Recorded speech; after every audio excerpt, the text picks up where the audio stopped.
Hey guys, Jack here, and today I'm talking about a game I thought I would never be talking about ever again. That game is in fact Battlefield Heroes. Now, Battlefield Heroes was a free-to-play third-person shooter that was unfortunately shut down in July 2015. Now, this game was very unique. It had a very certain charm about it, which made it very popular. However, it died down in popularity due to none other than EA. Big surprise there, right? So there was a handful, and by handful I mean like a good few thousand of dedicated fans that played the game up till the very day it died, which is amazing for a game that was around in EA's, I don't know what to call it, EA's prime, but it's not really a prime, it's when they were in their downbeat, where everything they was doing was seen as really bad. Now EA is a bit better than that in terms of microtransactions and stuff. So yeah, now that's the history of Battlefield Heroes. I'm going to be talking about the very important thing you probably came to because of the title, the revival. Now, no, this isn't an official EA revival. That would have been a lot better in my opinion, but this is the second closest thing we're getting. Now, this revival is coming from the guys that revived Battlefield 2 and 2142. Now, those two other games, they're very similar to Battlefield Heroes in that they use the same engine, or modified versions of the same engine. So, yeah, that gives me high hope for this project, seeing as if the engines are the same, that leads me to believe that the back ends must work very similarly. And bringing up the topic of back ends, I'm going to be talking about the three main features of what is required to get Battlefield Heroes to work: the back end, the servers, and the client. So I'm going to start with the more obvious one, client. Now, we've all used a client before, whether it's Battlefield Heroes, Minecraft, Battlefield 4. It's the executable that you load up to play the game. So, for example, Battlefield Heroes, you go on the website, you click play now, it loads up the game. That's the client. The client is where you play the game. The server, that's I'm referencing dedicated servers here, not back-end servers. So, dedicated servers are the servers that people could host, like rent out from companies in order to have their own servers in Battlefield Heroes. So you'd go to multiplayer, Nitro, whatever it's called.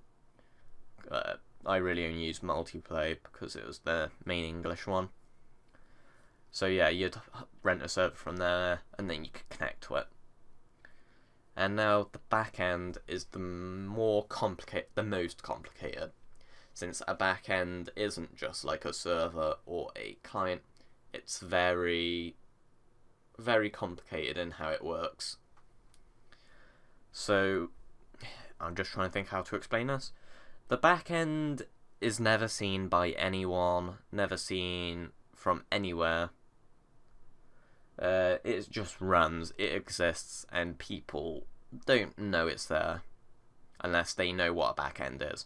So the back end hosts all of the hero information, server lists, friends, like your friends. It holds all of the information vital to the game actually working.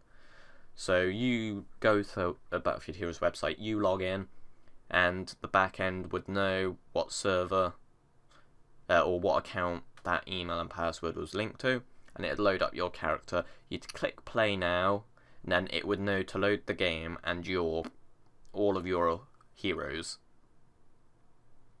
So this will be very important when I talk to you about something in a little bit.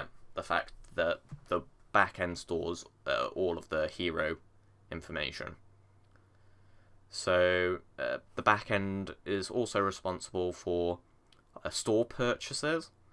So whenever I used to run the modified client in which it gave you all items so you could use it in tutorial mode, if you ever tried purchasing anything, Not sure about hero points. Again, that's important in a minute. It wouldn't let you purchase it. It would kick up an error, and then none of your funds would be used. So now that I've roughly explained what a backend is very loosely, I'm going to be talking about how much progress the Revival guys have made that I can see, because they haven't publicly stated how much progress they've made and how far away they think it is, because they could run into complications that delay it. So I think the Revival guys are fairly close. Now this is because of the heroes. As I explained before, the heroes are all stored on the back end, like all of the hero information, so nationality and that lot, and class. So the Revival guys released a video of them, or of one of the developers, go into the character select screen and 3 characters being there. Now, one character, in my opinion, would be, I'm not sure, but you could like maybe force your way into the game by some method that we don't know of, and you could like force the game to load a character with a set name and a set nationality, etc. But the fact they have multiple heroes there isn't them just forcing their way into the client, it's tricking the game into thinking there is a back end, and that back end has heroes on it already. Now, another thing that I noticed while watching the video that is pretty exciting is the fact that the developer was able to purchase widgets with hero points. Now, that would never have worked in the main game.